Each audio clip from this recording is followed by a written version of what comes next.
I'm Big Blue. We're bringing you the best of New York Giants sports talk and entertainment. I just wanted to do another video today. Why? Because I'm just a stupid Giants fan who believes that his team will someday become respectable. I'm not even talking about winning. I'm just talking about being respectable.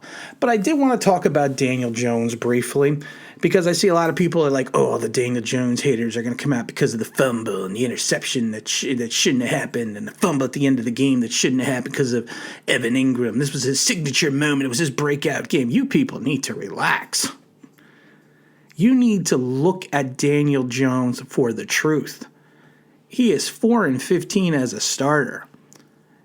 Most people will not, most people seem to forget that in his first 19 starts, he has already thrown 19 interceptions. I don't know how many fumbles. He now has the record for most fumbles and interceptions. They're just total turnovers in his first 19 starts. He holds the NFL record now.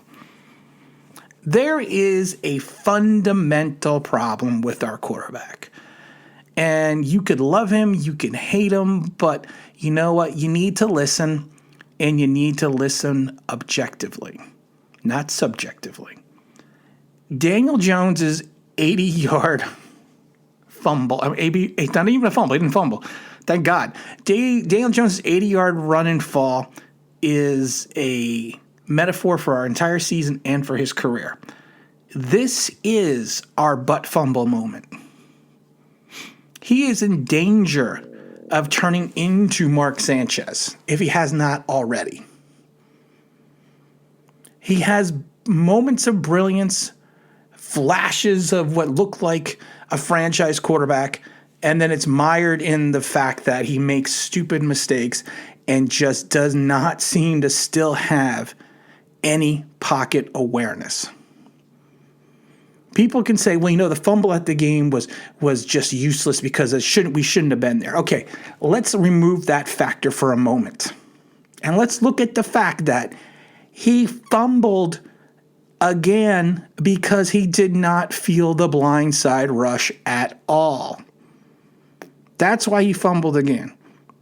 We are going to take out the dichotomy of the fact that he should not have been in that situation, but we need to look at the fact that he was in that situation. And he fumbled because he does not sense pressure. People are like, well, it's a good thing that he's oblivious to pressure and oblivious to the rush. No, it's not a good thing. You will get yourself killed. You will cause massive amounts of turnovers like he already is doing. There is an issue, and it's an underlying issue with Daniel Jones that we need to address. He may not be our guy, which isn't a bad thing, because Dave Brown wasn't the guy. Danny Cannell wasn't the guy. Ken Graham wasn't the guy. Kerry Collins was the guy for a little bit. Jeff Rutledge wasn't the guy. Scott Bruner wasn't the guy. Joe Pisarcik wasn't the guy. Fran Tarkenton, technically, he played well for us, but still wasn't the guy. You are going to have as an NFL franchise, if you are able to have a momentum of franchise quarterbacks in a row, you are lucky. For every Phil Simms, you are going to have a Dave Brown. For every Eli Manning, you are going to have a Kurt Warner as a bridge quarterback, a Kent Graham, a Danny Cannell, a Jeff Rutledge. NFL franchises are lucky if they land two NFL quarterbacks in a row. Hell, the freaking Jets have been looking one since Namath. Ken O'Brien was okay. Chad Pennington was okay. But, you are lucky. And I think a lot of people need to take their hats off to Eli Manning right now. Eli Manning played in a town where you got destroyed. And that dude got destroyed religiously towards the end of his career. Even in Pat Shurmur's first year, Eli Manning marched his team down the field. I think it was 5 out of 6 games that year with Shurmur that Eli Manning gave the Giants the lead with under 2 minutes left. And we lost 5 out of those 6 games. which would have probably, if we won half of them, or if we won, 4 of those games, probably would have turned Shermer's Giant career around, and he would still be the coach. But people don't look at that. People look at that season and go, Eli Manning was the failure. He was the problem. No, I believe it was 5 out of 6. I think it was 5 or 6. No, I think it was 6 games that Eli Manning gave the Giants the lead with under 2 minutes left that season. And the defense let down, except, the Graham Gano 60-something yard kick was just, crazy. But the other games, they gave up the lead at the end of the game.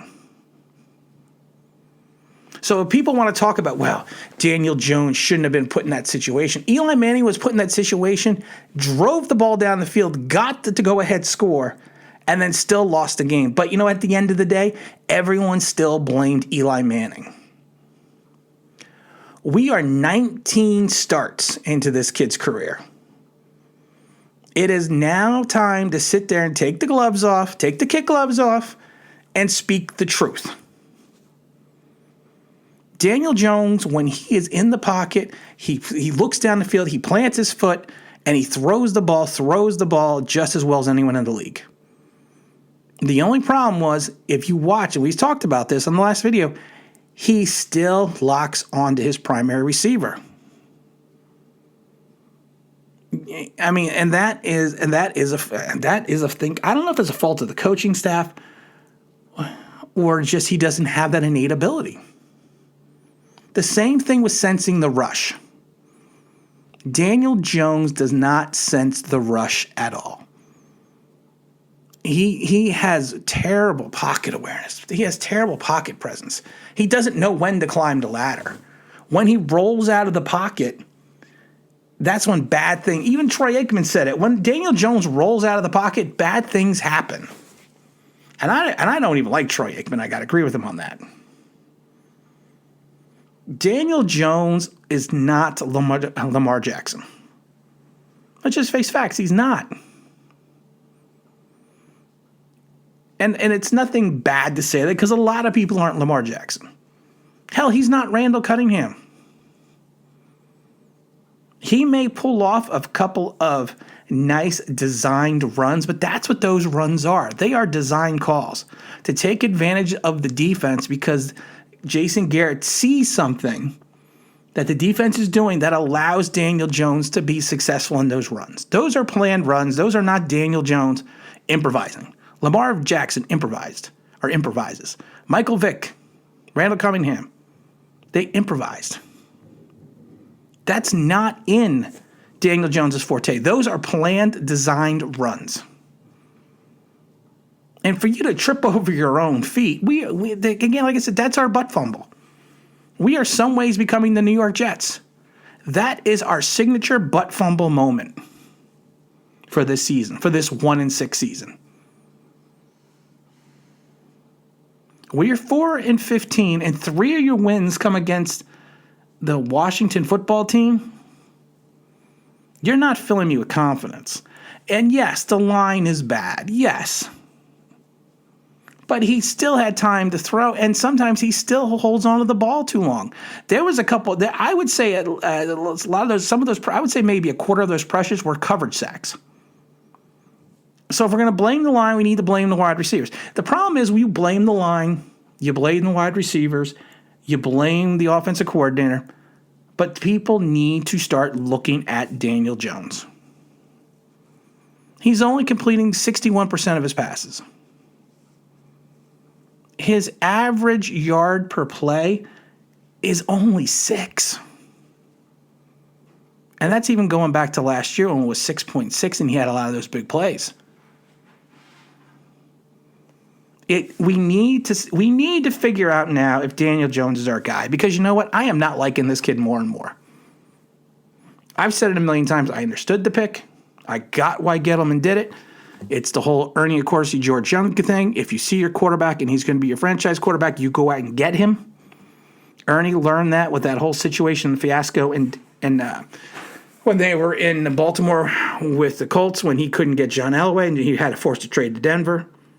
And he learned that when you turn around, you go get your guy in Eli Manning. George Young did the same thing in 79 with Phil Simms. You went and got your guy.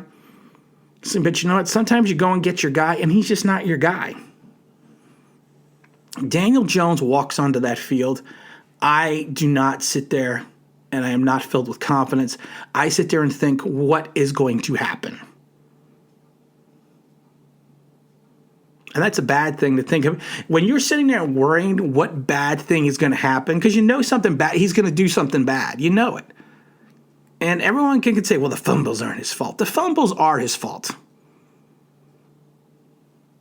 He still carries the ball too low when he's in the pocket.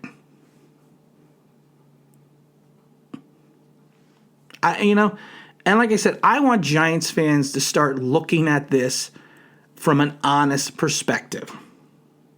I don't want to hear the Giant haters tell me how right I am, and I don't want the Giants apologists, I should say the Giant Daniel Jones haters tell me how right I am, and I don't want to hear the Daniel Jones apologists give me the excuses for Daniel Jones. There's no more excuses after 20 games and 19 starts and a 4-15 record. 29 touchdowns, 19 interceptions. Lord knows how many fumbles. I forget how many fumbles. He is in danger of being a bust. When he walks, like I said, when Eli Manning walked on that field with 2 minutes left, I got excited. I felt like no matter what, Eli was going to bring us back, and the majority of the time he did. Now, if the defense blew the lead, that's not Eli's fault. Daniel Jones walks on that field, I have the fear of, oh my God, what is he going to do to fuck this up? And that is not the way you should believe in your starting quarterback. He even walks, his body, his mannerisms, it just does not exude confidence for me. Eli had that all shucks, but you know what? Eli was the all shucks when he won, when he lost, when he had a good play, when he had a bad play. Daniel Jones is just, in my mind, not the guy that we need him to be. And again, that's just my opinion. And again, this is Tim with Online Big Blue, bringing you the best in New York Giants sports talk and entertainment. And as always, if you could subscribe, if you ring that bell, I think you know what that means. That'd be awesome.